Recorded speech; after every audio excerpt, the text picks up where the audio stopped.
est parfait, doux esprit, inonde mon âme. Chantons tous. Inonde mon âme,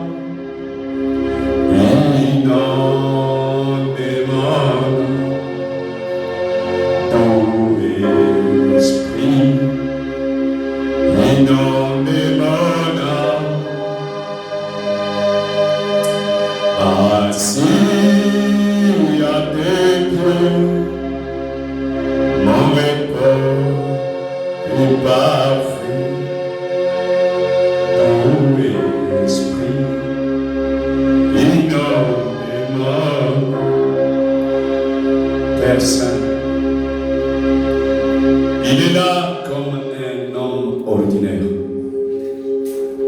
Il ne connaît pas ce que nous désirons. Il ne sait pas de quoi nous sommes affligés.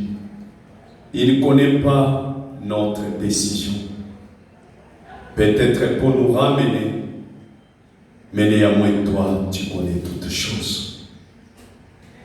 D'un père, le récupérer comme un joueur qui récupère un ballon.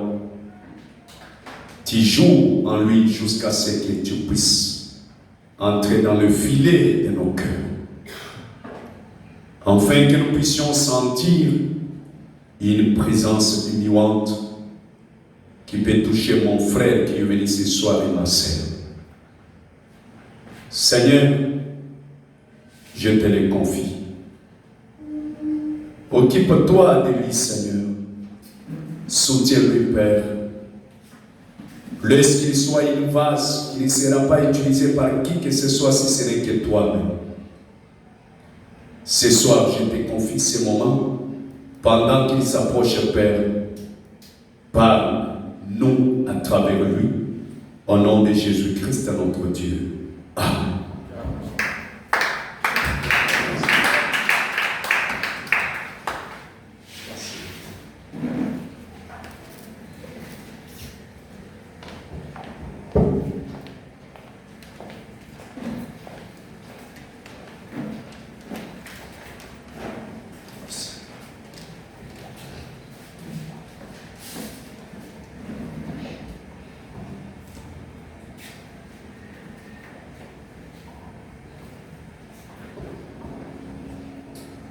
Que le Seigneur Dieu bénisse. Nous saluons encore une fois ce soir au nom du Seigneur Jésus-Christ. Sans plus tarder, je vous demanderai de vous mettre debout pour honorer la lecture de la parole. Prenons toujours notre endroit actuel. On a utilisé le mercredi. Marc chapitre 16. Nous allons prendre les versets 14. Écoutez ce que la Bible dit. Enfin, il apparut aux 11. Pendant qu'il était à table, et il leur approcha leur incrédulité. Il a dilaté de leur cœur. Parce qu'il n'avait pas pris ce qu'il avait vu ressusciter. Que Dieu bénisse la lecture de sa parole. Veuillez vous assurer. Nous faisons confiance à la prière faite par notre mentor. Et ce soir, encore une fois, nous vous disons merci de pouvoir prendre tous ces risques, de venir encore une fois écouter la parole de Dieu.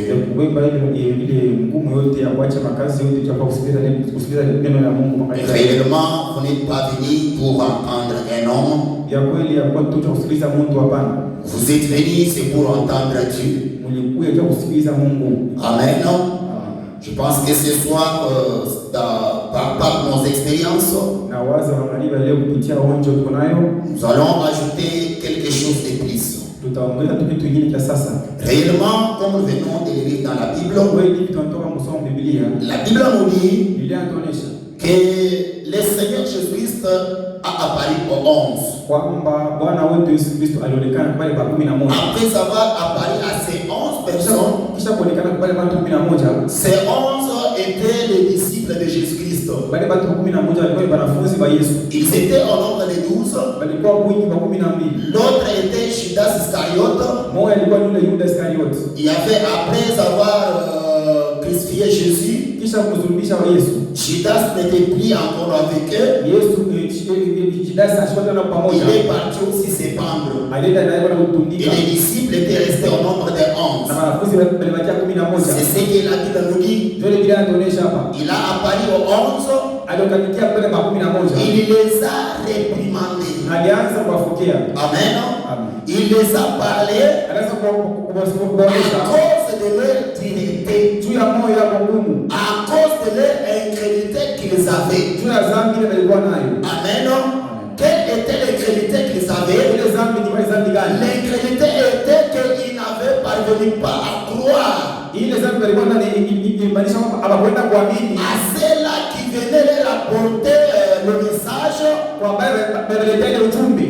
dire que Jésus-Christ est ressuscité des morts. Pendant qu'il était à cet endroit, il est apparu devant eux pour les réprimander de cette incrédulité. Amen. Je pense que ce soir, nous allons continuer avec notre petit sujet que nous avons intitulé l'évangélisation au temps de la fin. C'est ça notre petit sujet que nous avons commencé à décortiquer le mercredi. Amen. Nous avons dit que au temps de la fin, il y a un esprit. Amen. Dans chaque âge donné, que ce soit l'âge d'Irénée, que ce soit l'âge de Paul, que ce soit l'âge de Martin Luther, tous ces âges-là, il y avait toujours des esprits. Amen.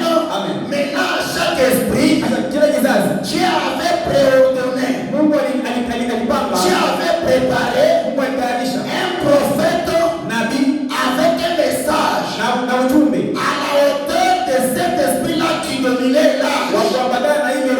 Il avait encore préparé un prophète avec un esprit qui était capable d'affronter l'esprit de l'âge. Et nous aujourd'hui, nous ne sommes pas dans l'âge de Luther. Nous ne sommes pas là dans l'âge de Colomba. Nous sommes dans l'âge de William Marion Branham. C'est ça l'âge à qui nous vivons. Et c'est de même dans cet âge, il y a encore l'esprit. Il y a l'esprit qui domine cet âge.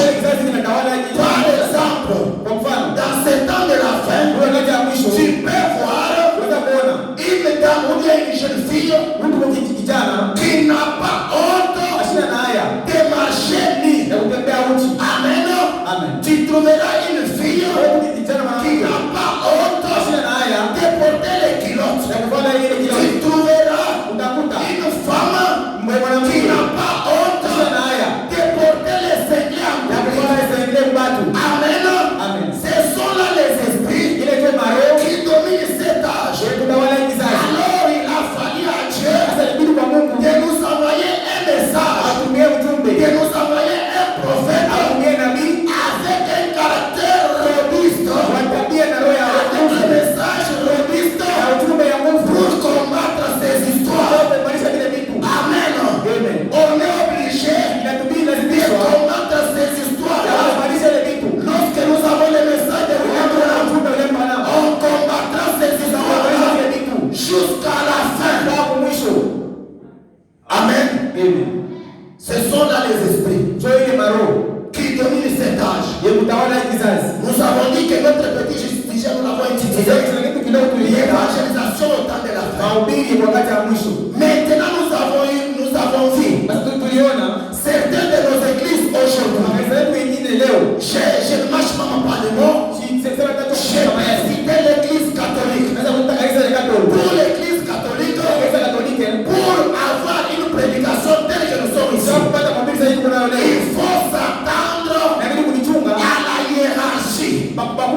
Il faut attendre Rome qu'on puisse nous dédier le message, qu'on puisse nous dédier la parole. Amen.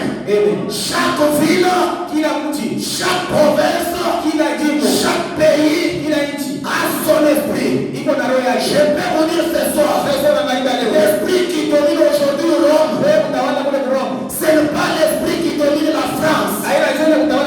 L'esprit qui domine aujourd'hui l'Amérique, ce n'est pas l'esprit qui domine la Tanzanie. L'esprit qui domine Rome, ce n'est pas l'esprit qui domine le Congo. C'est nous qui sommes au Congo. Nous connaissons et nous sachons très bien les esprits qui dérangent et qui dominent notre pays. Et un prédicateur, un pasteur, Frère m'a dit que c'est un sentinelle d'une église. Il est en train de vérifier qu'est-ce qui peut endommager la parole, qu'est-ce qui peut abîmer l'église, qu'est-ce qui peut faire rater à quelqu'un la levée. Oui, il est là, il est vigilant pour combattre ces histoires. Amen. Ils nous ont apporté la manière de prédication. Ces gens-là, ils nous ont apporté leur message. Ce sont les messages qui donnent beaucoup de gens. Amen. Ce sont les messages qui donnent beaucoup les croyants. Amen. Par exemple, au milieu de nous, par l'inspiration de Dieu, Dieu m'inspire et par l'esprit la sorcellerie. Et que la hiérarchie m'a déjà imposé à parler sur quelque chose. Mon frère et ma soeur, si je prends ce que la hiérarchie dit, cette prédication-là ne peut jamais vous aider. La prédication qui peut vous aider, c'est une prédication réussie sous l'inspiration. Réussie sous l'inspiration de Dieu Tout-Puissant. C'est ce qui nous fait beaucoup de problèmes aujourd'hui. Et lorsque le message est venu, ce sont ces gens-là qui ont crié, qui étaient des catholiques. Il y a les autres qui ont crié le message. Ils sont venus. D'abord, ils ont commencé par quitter l'église catholique. En quittant catholique, ils sont partis s'affilier aux églises dénominationnelles. Laisse-moi vous informer ce soir. L'église dénominationnelle, c'est l'enfant de l'église catholique. Il n'y a pas la différence. Amen. Ce qu'ils ont fait seulement, ils se sont juste séparés. Mais il n'y a pas quelque chose de différent. Amen. Quant à la prédication, il prête toujours de la même manière. Et dorloter les gens. Il nous faut la parole de Amen. Nous ne sommes pas morts de bébé. Ce sont les gens de l'âge de l'âge d'Espire, l'âge de Péricam. Ces gens-là étaient de bébé. Maintenant, aujourd'hui, nous avons déjà grandi. Nous sommes des grandes personnes. Il ne nous fallait pas seulement la bouillie. Il nous faut une parole qui. Amen. Il nous faut une nourriture solide qui peut nous détacher de ces histoires-là. Amen. C'est ce qu'on a essayé de parler le mercredi. Amen. Et nous sommes parvenus à parler à cause de la parole. Que nous sommes obligés de protéger la parole, de protéger le message. Amen. C'est ça le travail qu'a tout et chacun de nous. La parole, le message n'est pas pour Pasteur Janon, n'est pas pour Frère Pascal, n'est pas pour Frère Badia. La parole est pour nous tous. Comme la parole, c'est ça notre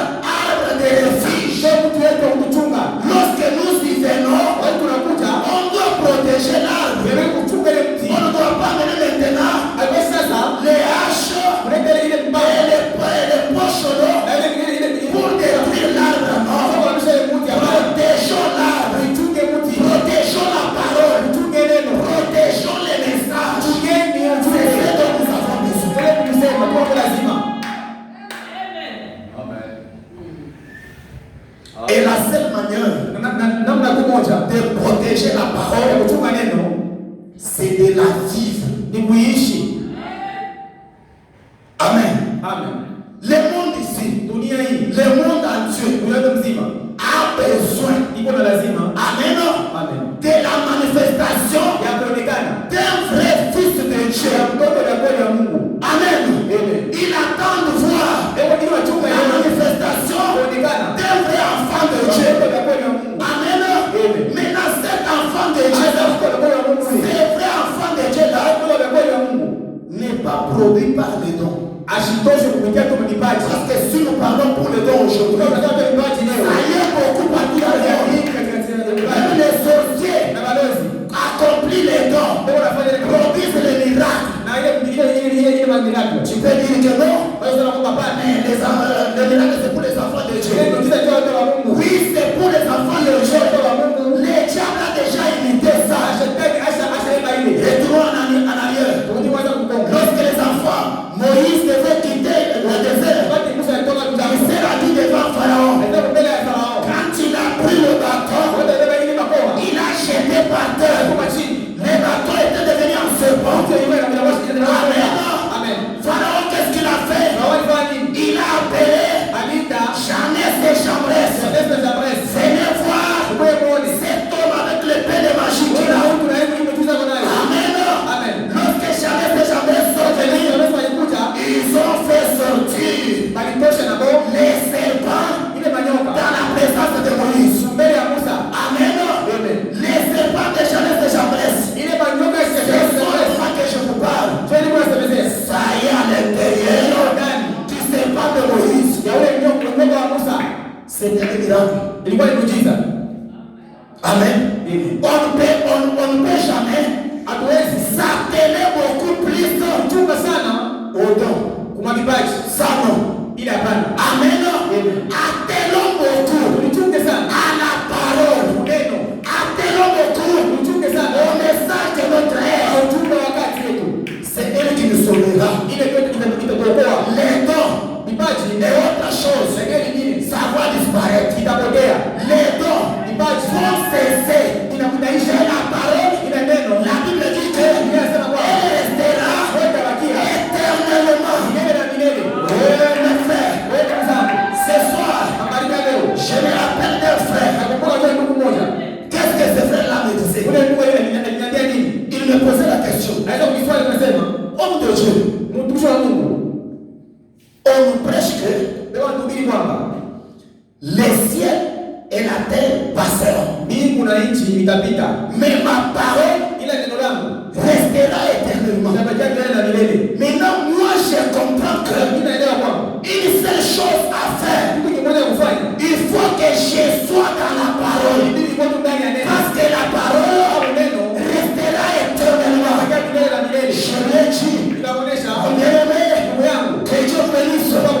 Continue avec ça, ça va vous sauver. Amen. La parole reste à l'intérieur de la parole. Écoutons d'abord. Le monde a besoin de vous. Les vrais enfants de Dieu là, c'est vous. Ce ne sont pas d'autres personnes. Amen. N'ayez pas cette habitude là pentecôtiste. Lorsqu'on prêche la parole, tu commences à comprendre. C'est lui qu'on prêche là. C'est frère Pascal. C'est lui qu'on prêche là. C'est frère Trésor. Ça, non, il y a pas. Amen. Lorsque la parole sort, ça regarde tout un chacun de nous. Amen.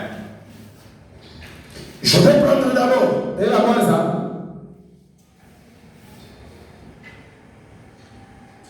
l'ange et la colombe.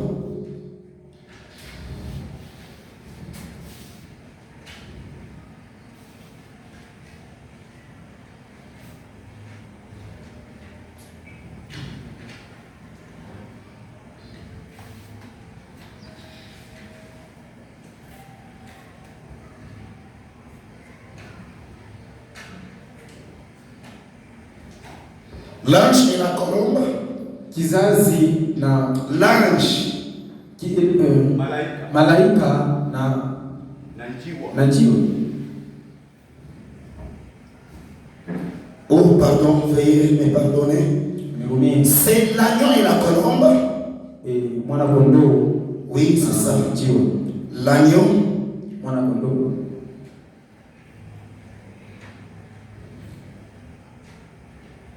Oui, je suis arrivé. L'agneau et la colombe, c'est une prédication du 17 septembre 56. Je vais prendre le paragraphe 26. Payez le 26.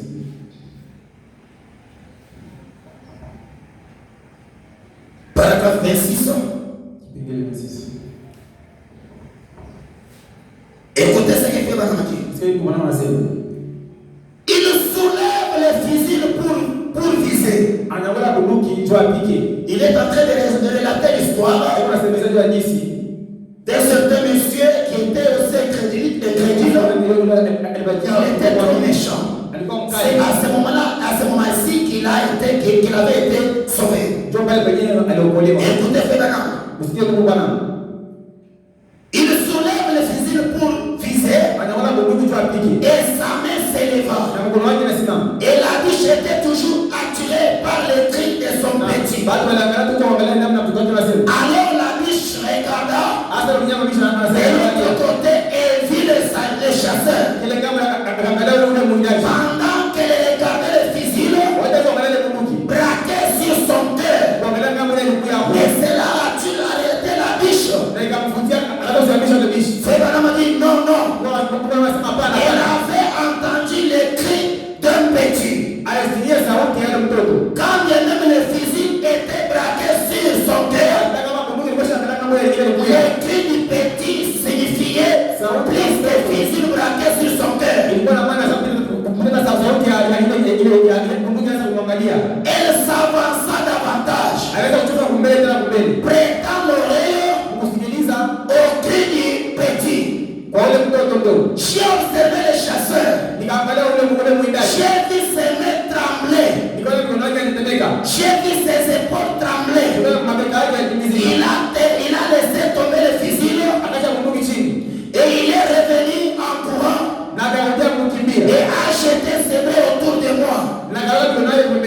Il a dit, frère Branham, je ne vais plus supporter. Je ne dois pas supporter cela. Il avait vu une manifestation de l'amour de cette brave mère-là. Écoutez maintenant mon problème. Frère, ce monde cherche une manifestation des braves soldats. Amen.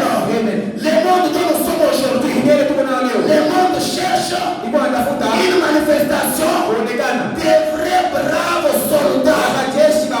Les soldats ne sont pas d'autres personnes si ce n'est que vous qui êtes ici. C'est ça que le monde a besoin aujourd'hui. Écoutez, je vais continuer. La manifestation des braves soldats, les braves soldats de la croix. Amen. Les braves soldats de la croix. Je continue. Des vrais héros. Amen. Les vrais héros. Héros et héroïnes. Amen. Qui pouvaient se tenir, défendre la parole, défendre le message. C'est ce que le monde a besoin aujourd'hui. Maintenant, quelle est votre vie? Quelle est la manière dont toi tu vis? Amen. Tu ne vas pas me dire que lorsque je vais prophétiser, c'est alors que le monde va me voir que c'est ça la manifestation d'un vrai fils de Dieu. Ça non. Toi vis la parole. Paradoxe. Vivez la parole. C'est ça la manifestation d'un vrai enfant de Dieu.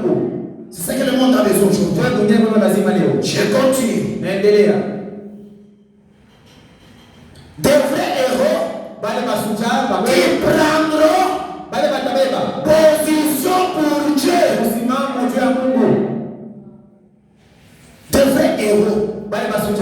se tiendront, qu'il plaît au neige, la famille ou bien la disette, moi je défends la parole, je défends la parole. Où sont ces gens-là de personnes? Où sont ces croyants-là aujourd'hui? L'évangélisation au temps de la fin. Amen. Où sont ces caractères-là aujourd'hui? Des braves soldats, les gens capables de défendre la parole. Même au travail, il défend la parole. Même à la maison, devant ses enfants, devant sa femme, devant son mari, il défend la parole. Amen. Fais Madame Adi. Une vie sanctifiée. Une vie séparée. La vie de la parole. C'est une vie. Donc quand vous la vivez, si vous avez un péché à côté de vous, c'est comme si tu es en train de le blâmer. Amen. C'est pour cela que je vais vous conseiller ce soir. Mes frères et sœurs, lorsque tu as un enfant, lorsque tu as un mari, lorsque tu as une femme qui n'est pas soumise, un faux mari, toi ne fais pas autre chose. Vivez seulement la parole. Vous allez les convaincre.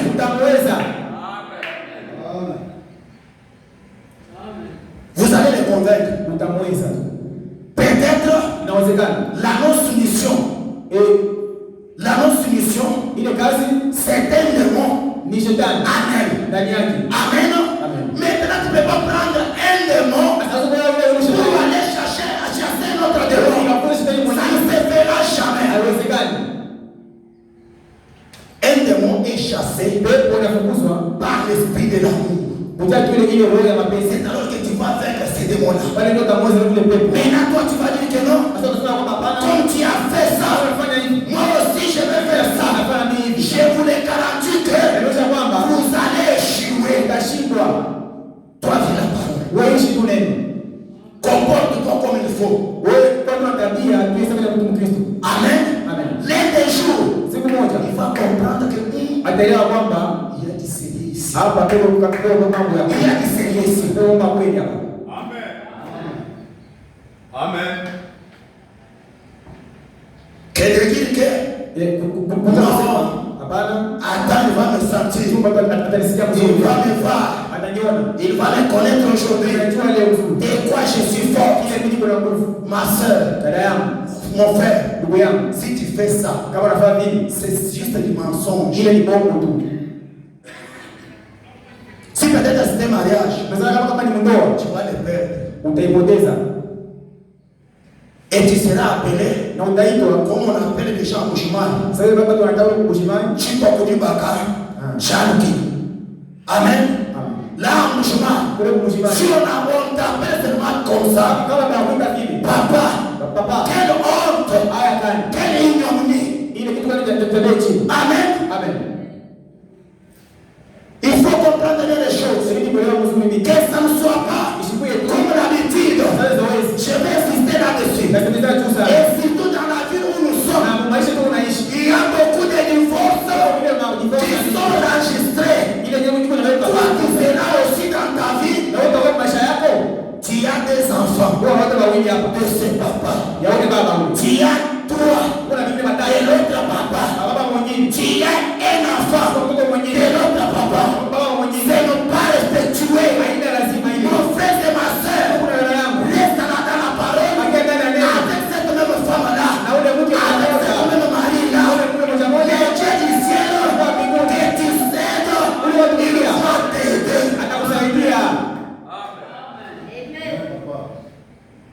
il va t'aider. Il va t'aider.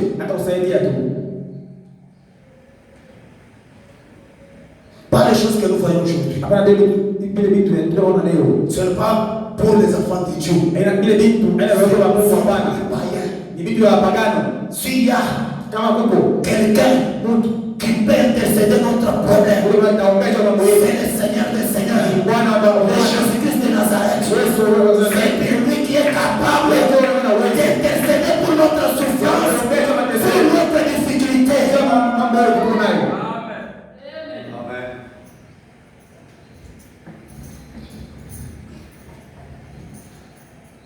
Des vrais héros qui prendront position pour Dieu et pour ce qui est vrai. Les enfants de Dieu, ce sont les gens qui prendront la position pour de bonnes choses.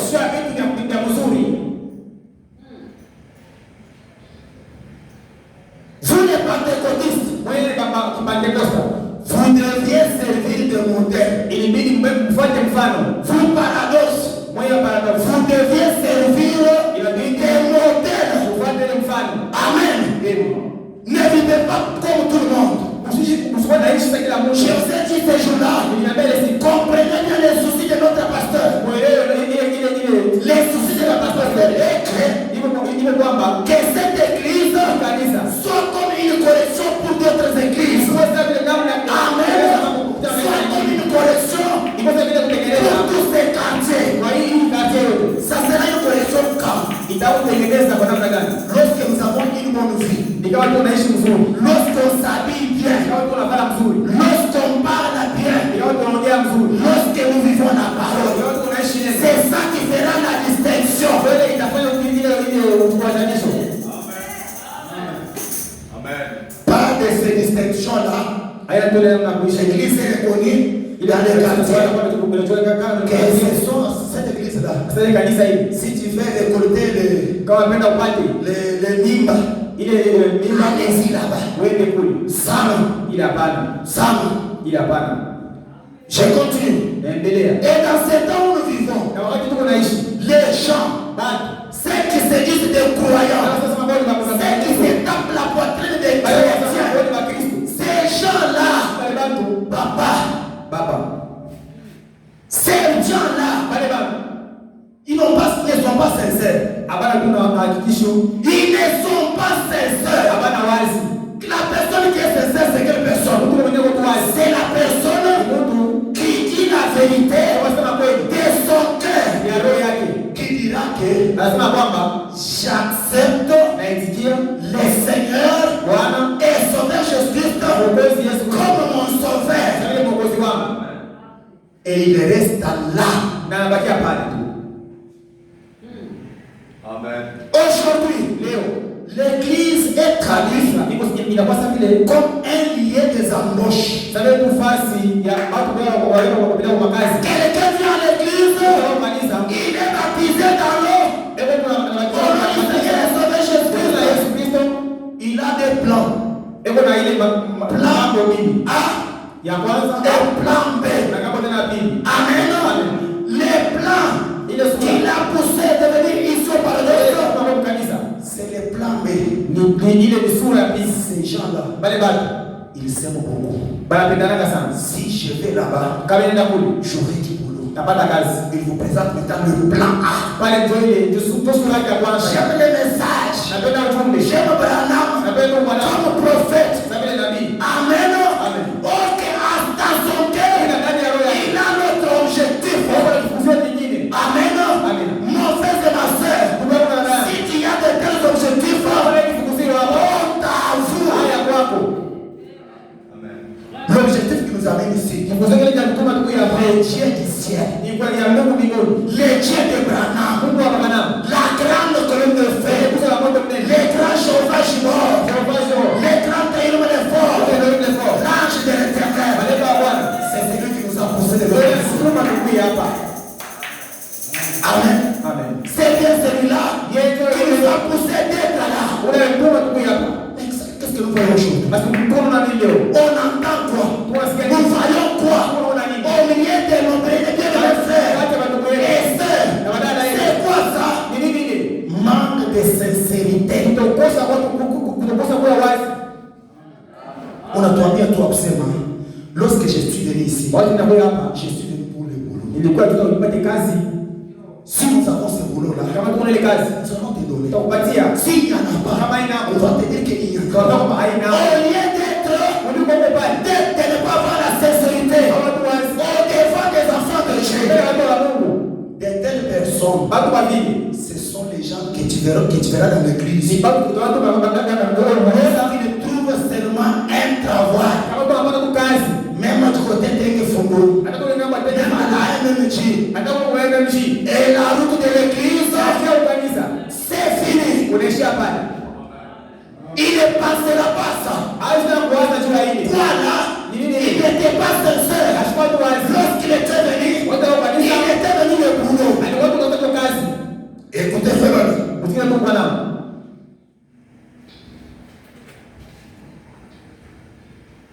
je vais prendre toutes choses. Teba tu kitu kidogo.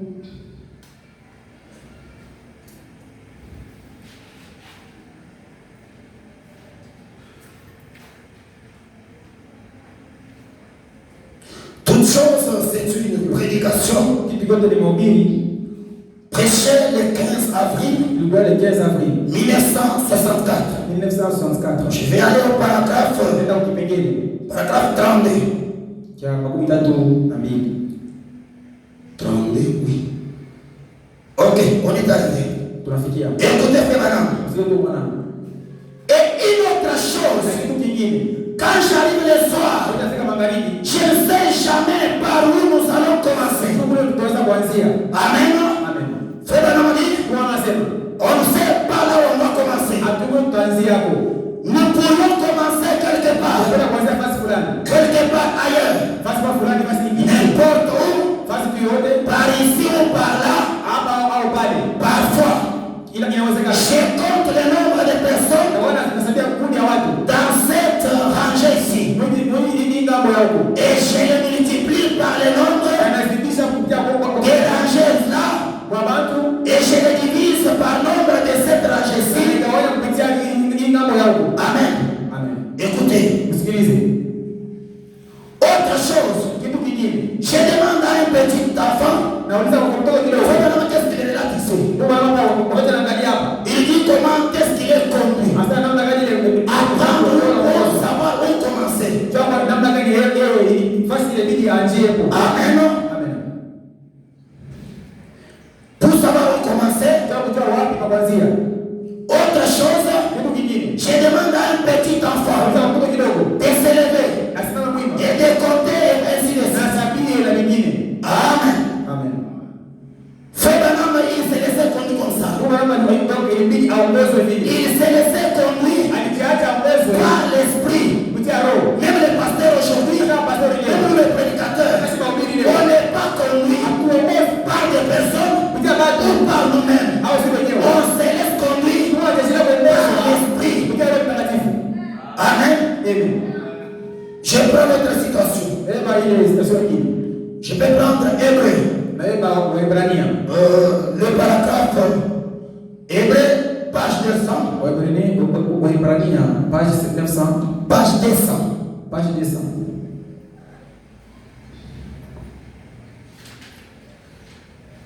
Je suis arrivé. Nafikia hapo. Je vais prendre le paragraphe Nataka kipengele 245. 245. Je vais chuter par 243. Taishia pa Je vais chuter par 245. Taishia pa 245. Écoutez ce que Frère Branham dit. Usikilize kwa Bwana anasema. Jamais Paul a dit ces choses. Hata namna moja Paulo Paul n'a jamais été méchant. ashukua vile. A resté très longtemps au même endroit. Kwa fasi moja Il aimait avancer alipenda kwenda mbele. par des plus grandes profondeurs. Na kupitia ile mambo Une fois dans l'écriture, na maandiko il a dit, alisema, moi, mimi oubliant les choses kwa sababu qui sont du passé, ile vilipita. je cours vers le but. Naenda tu kifukuzio. Amen. Amen. Je cours vers le but. Naenda kifukuzio na C'est la vocation céleste. kile kitu la mbinguni. Voyez, Unaona? il continue à courir vers le but. Alitaka kukimbia kifukuzio. Il dit, Hapa anasema, j'ai peur. Ok, j'ai sauté. nitambuka. Mais terminons seulement là-bas. Mwezi wa kwanza. Maintenant, Sasa oubliant l'enseignement élémentaire, sababu mafundisho ya les gens aujourd'hui, watu leo ils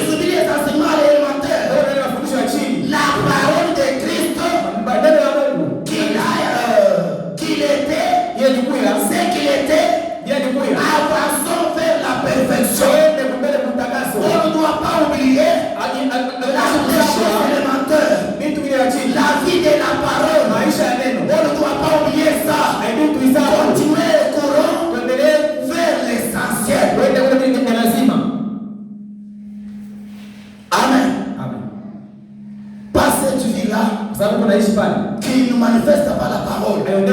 Cette vie-là qui n'est pas conforme, on doit être sincère à tout ce que nous disons, à tout ce que nous demandons.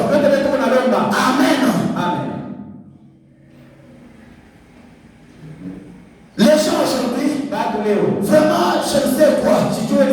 Quelle bouche qui a piqué les gens? Je connais un petit animal. On l'appelle caméléon. Swahili, on appelle ça kikeokeo. Wala Swahili ingine banaitaka sema kifiri mama. Amen. C'est une bête dont un jour j'étais en brousse là du côté du Kassai. J'ai vu seulement cet animal là.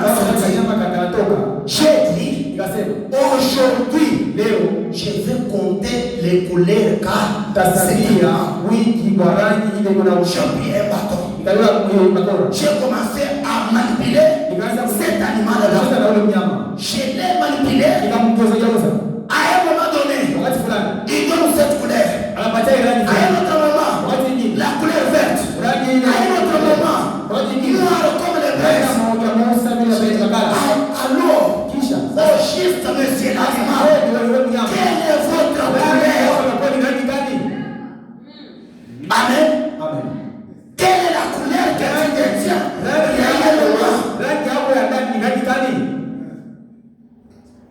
C'est ceux qui sont beaucoup de gens aujourd'hui. Beaucoup de ceux qui se disent croyants, qui se disent ministres du message, ils n'ont pas la position.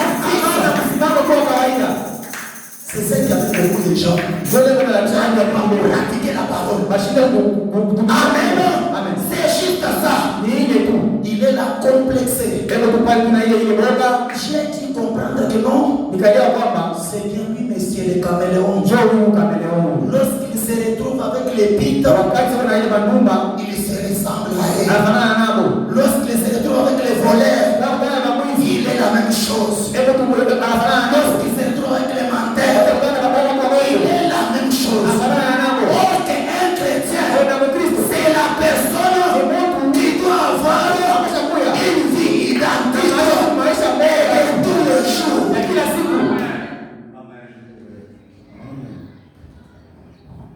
Je vais lire un peu le prophète. Il vit caché avec Christ.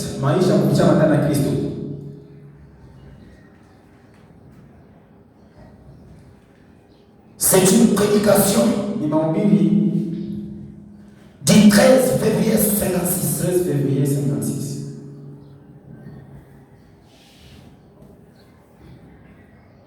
Il vit caché avec Christ.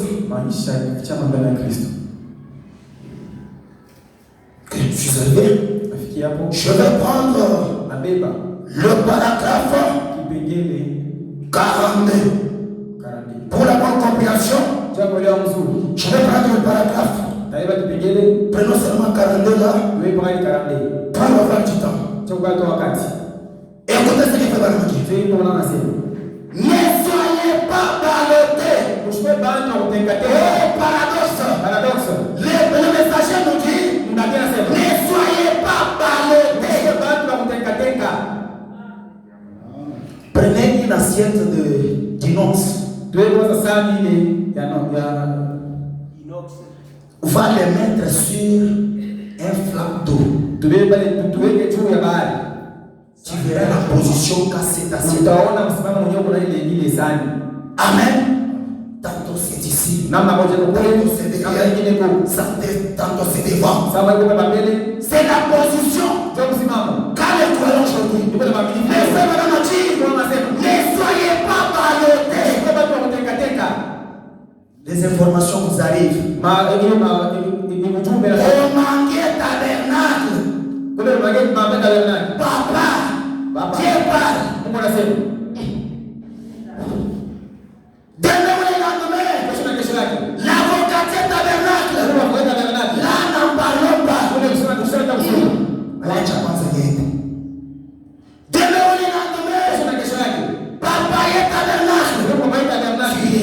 mfuko wako. Frère Branham dit, Ne soyez pas ballottés.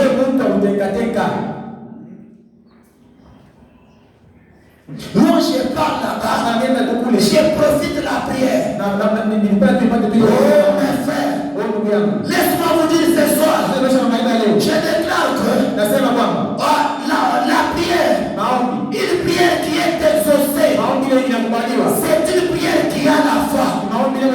La parole de Dieu nous dit que la foi vient de ce qu'on entend, c'est qu'on entend de la parole de Dieu. Si tu n'as pas le temps d'écouter la parole, même ta prière ne sera pas exaucée. Oh, je vais pas suivre la prière. Cette prière-là, qui n'a pas la parole, non, on est seulement dans la maison. C'est juste le groupe de prière. Non. Une prière exaucée, c'est la prière faite avec la foi. Mais tu ne peux pas trouver la foi nulle part. C'est que sur la parole. C'est là que tu vas trouver l'exaucement de votre prière. Il faut se poser beaucoup de questions. Si tu pars dans les endroits pareils, mon frère, ma soeur, je vous assure, aujourd'hui, il y a beaucoup de choses. La gloire c'est toujours là. Pas de paroles que nous venons seulement pour prier. Non. Papa, je vous dis, la prière chasse les démons. La prière répond aux problèmes des gens. Vous les jure, la parole répond aux prières. La parole, c'est la solution. Tu arrives à un endroit. La prière n'est pas là. La parole n'est pas là. Faites attention. Aujourd'hui, les francs-maçonneries, ça y est là. Ils travaillent avec le nom de Jésus. Oh Jésus, je chasse les démons, je brise tout. Apporte-nous la parole, on doit avoir la foi. C'est la parole que tu nous prêches. C'est alors que nous allons prier. Toi, tu nous invites seulement pour la prière.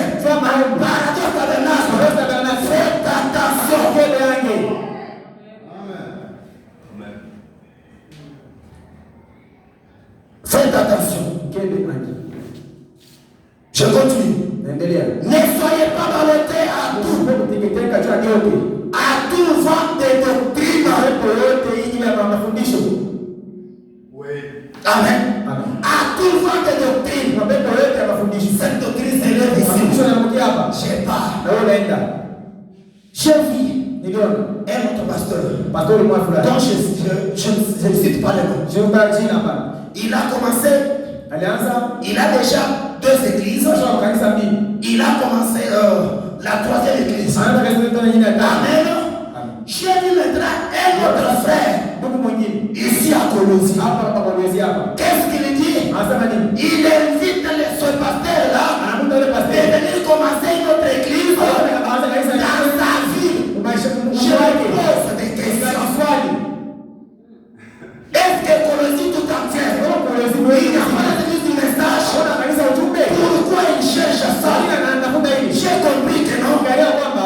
L'objectif très égoïste est derrière ses frères. Amen. L'objectif est derrière lui. C'est celui-ci. Que j'apparaisse devant les premiers. Tu veux plaire à qui? Il faut plaire à Dieu. Que plaire à non?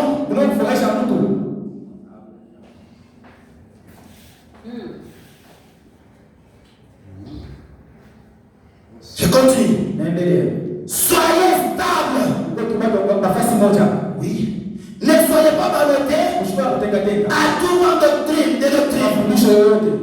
Croyez la parole de Dieu. Soyez stable. Soyez stable. Mon frère et ma soeur, soyez stable. Là où tu es,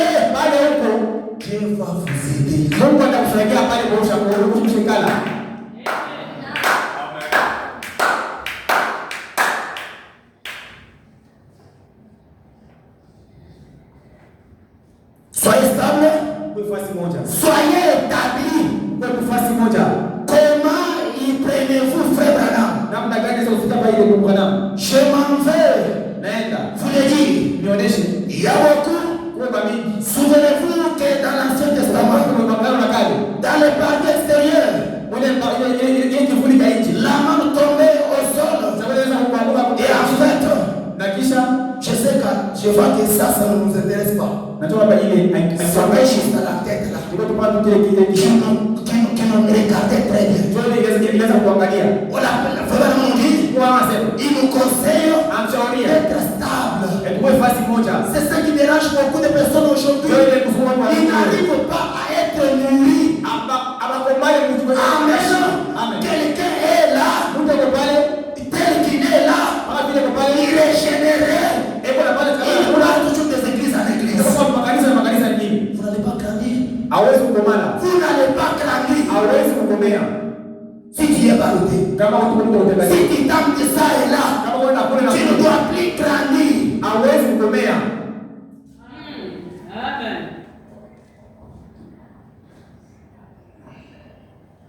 Je vais lire une dernière écriture. Peut-être je vois qu'il est temps. Il est déjà à la fin. Je vais prendre maintenant l'église, choisissant la loi au lieu de la grâce.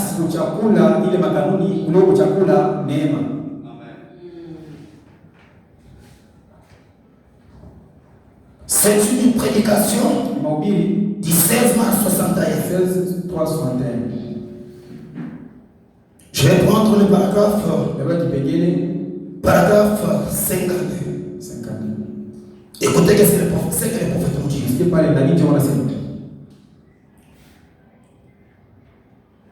Qu'est-ce un jour? L'un est venu et a dit, ce n'est pas tout ce qui est écrit ici. Que faisait-il chaque soir? Il s'est retrouvé au même ancien droit. Ils ont juste tourné autour de cette montagne. Ils ont tourné et tourné simplement. C'est la même vieille chose. Je vais sauter un peu. Gloire à Dieu. Priez pour que je sois le dernier. C'est lui que Dieu appela ce dernier jour. Acte 4. Je serai d'abord reçu le Saint-Esprit de parler en langue. C'est bien, c'est très bien. Mais pourquoi parcourez-vous cette même vieille montagne alors qu'il y a une terre promise devant tout? Que soit béni. Je me suis joué aux assemblées. Cette forme-là de ballottage, cette forme-là de sans position, c'est ce que fait qu'on commence à parler ici. Écoutez, je me suis joué aux assemblées, je me suis joué aux unitaires, je me suis joué au ACC, je me suis joué à cela. Exactement la même vieille chose que les méthodistes, les baptistes, les presbytériens, les catholiques, les luthériens et les autres. Et les autres, ceux qui sont faits, ils sont morts en route. Ils sont morts.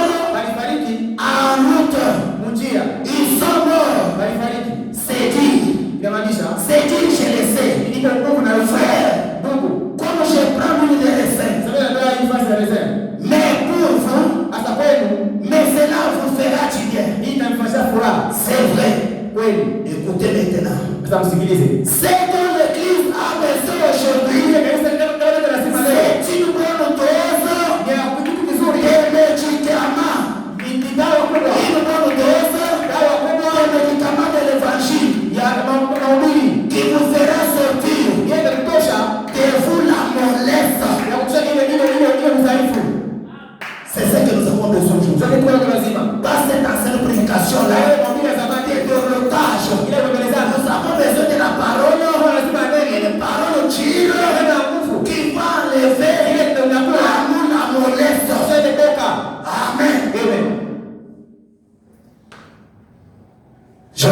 pour chuter. Nendelea tunishe. Qui va lever la mollesse, qui va lever le monde. Le monde aujourd'hui est plein dans des églises. Vous avez professé être un chrétien. Mais vivez la vie d'un chrétien. Pourquoi le monde reste toujours en vous? Pourquoi tu ne recherches pas le moteur du Saint-Esprit? Pourquoi tu ne recherches pas la vie de la parole? Faut que l'homme te dise, on a besoin de l'évangile qui va sortir à nous seulement. Je vais prendre, terminer. Qui va faire sortir le monde et la suivre. La suivre. Aujourd'hui, et surtout dans la vie, voir la vie que le frère et les sœurs mènent. Vous allez fermer les yeux. Vous allez fermer les yeux. Et ça nous fait même honte de continuer de parler de telles choses. De la chair. Les choses que les sœurs et les frères font aujourd'hui à la parole. C'est pitoyable. Mes frères et sœurs, revenons.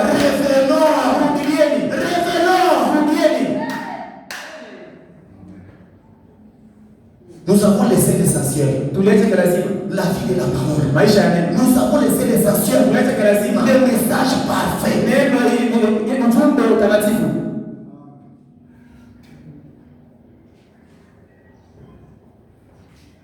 Ce dont nous avons besoin aujourd'hui, c'est du retour de la puissance du Saint-Esprit, de la conduite de l'Esprit. C'est ce qu'on a besoin aujourd'hui. Mon frère et ma soeur, tel que tu respires là, il y avait une fille. Amen. Cette fille-là, il était un pianiste. Et on jouait au piano. Amen. Maintenant la fille, la parole qu'elle a écoutée, elle ne se souciait même pas de ça. Dieu a fait qu'on puisse déplacer son mari vers une autre ville.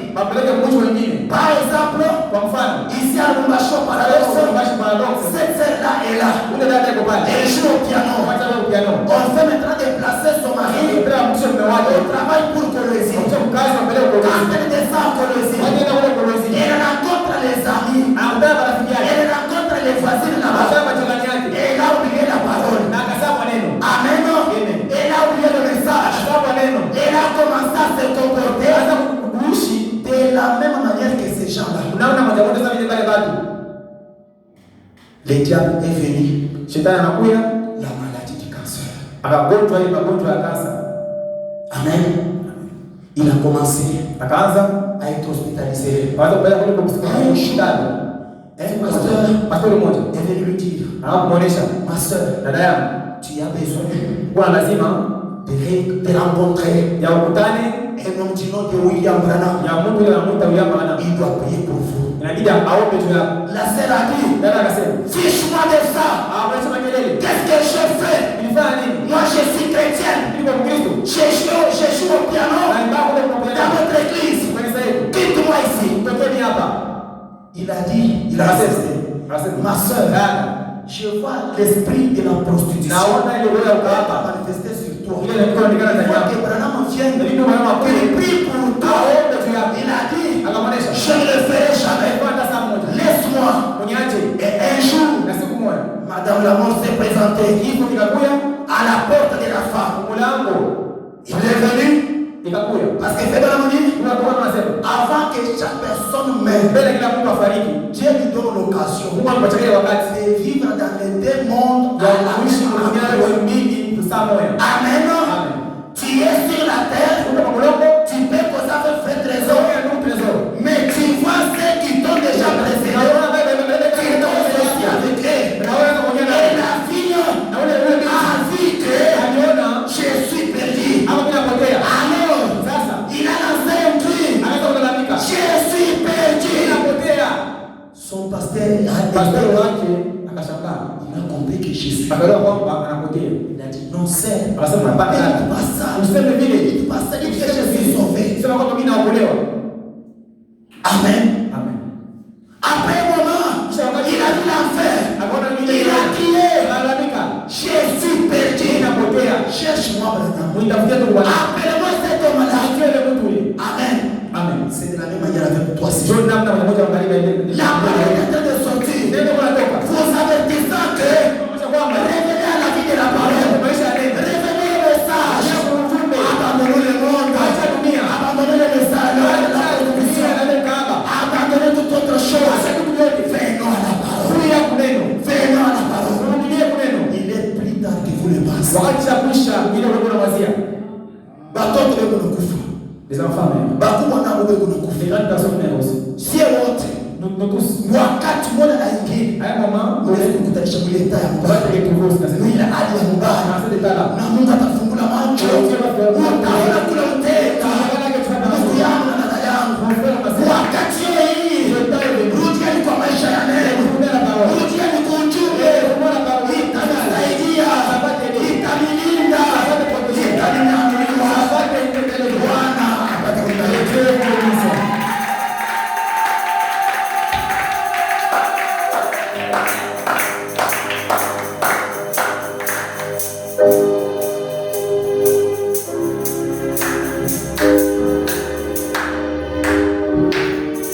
Rocher d'âge.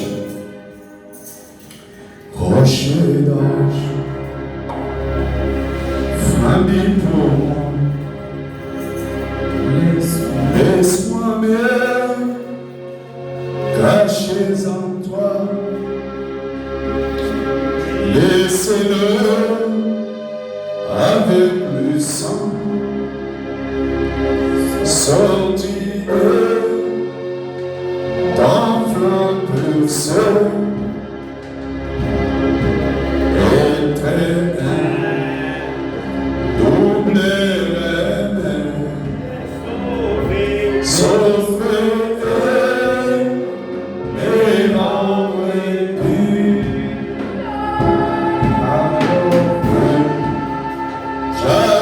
Justice, non, car quelle est là?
vrai, Seigneur, ce soir. L'église se trouve en train de tournoyer à la montagne des Séir. Tout ça en imitant les enfants d'Ésaü. Parce qu'eux avaient mis leur campement autour de cette montagne. Israël avait oublié son objectif d'avancer vers Canaan. Il a commencé à imiter ce peuple-là. Il a commencé à tournoyer. Lorsqu'il tournoyait, il se voyait que sur le même endroit. C'était l'esprit de ballottage. C'est ça le niveau qu'a l'Église dans le désert aujourd'hui. Mais dans ta grâce, parce que tu les avais fait sortir de l'Égypte, pas pour qu'ils restent dans le désert, cela ne pouvait jamais accomplir une écriture que tu avais promis à Moïse. Tu étais descendu, tu as dit à Moïse, pourquoi campez-vous en face des enfants d'Ésaü? Tournez vers le nord, avancez car c'est là-bas où il y avait la voie. Ce soir, Dieu, laissez-nous tourner vers le nord, tourner vers le message, car c'est là où se trouve notre réussite, c'est là où se trouve notre voie vers le pays de l'éternité. C'est là où se trouve la parole faite chair. C'est là où la foi est de nouveau brandie, Seigneur. Seigneur Dieu, j'aimerais que Paradoxe entende cela, comprenne cela, qu'ils avancent. Peut-être que Paradoxe a tournoyé l'an 2025, mais dans cet nouvel an, nous voulons nous lever par la voix de l'ange, d'aller vers les noms. Tournez les regards vers Jésus. Seigneur, celui qui était absent, lorsqu'il tourne les regards vers Jésus. Celui qui venait en retard, lorsqu'il tourne les regards vers Jésus. Celui qui était faible, lorsqu'il se relève, qu'il tourne les regards vers Jésus, qu'il voit une fois. Seigneur, si les choses ne marchaient pas, nous avons tellement tournoyé dans l'imitation. Si les affaires ne marchaient pas, nous avons tournoyé dans l'imitation. Si le travail n'a pas avancé, nous avons tournoyé dans l'imitation. Mais la foi de Dieu me dit, mon peuple, redresse ta tête. Voyez l'Éternel sauve. L'Éternel Dieu, je prie pour ce peuple. En tant que berger, je réclame, Seigneur, l'ouverture de cette voie, comme l'ouverture de cette source. Afin que Dieu, que tout un chacun de nous se retrouve, qu'il sorte de là où il était, parce que c'est l'exode. Donne-nous l'exode, c'est avancer pas. Cette année, c'est la gloire de Dieu. Seigneur, Branham me dit, et qu'un chrétien, le christianisme, ce n'est pas un esprit statique, mais c'est un esprit mobile. D'avancer, Seigneur. Même si les choses sont difficiles, un chrétien dit, malgré cela, moi j'avance. Parce que Josué, lorsqu'ils avaient dit, on ne saurait pas. Les peuples là sont très grands. Josué avait dit, non, nous avançons. Le pays est à nous. L'Éternel est dans notre camp. Seigneur, ce soir, bénis ton serviteur pour tout ce que tu as fait à travers lui. Bénis sa chère épouse et ses enfants. Bénis son ministère au Père. Seigneur Dieu, je prie de nouveau de lui ajouter plus. Afin que, Seigneur Dieu, qu'il soit une bénédiction pour l'épouse. Seigneur Jésus, bénis la présence de tout un chacun de nous. Nous te bénissons pour tout. Nous remettons l'honneur, nous remettons la gloire, nous remettons la félicité. Tout pour regarder le Seigneur. de Jésus-Christ, notre Dieu. Amen.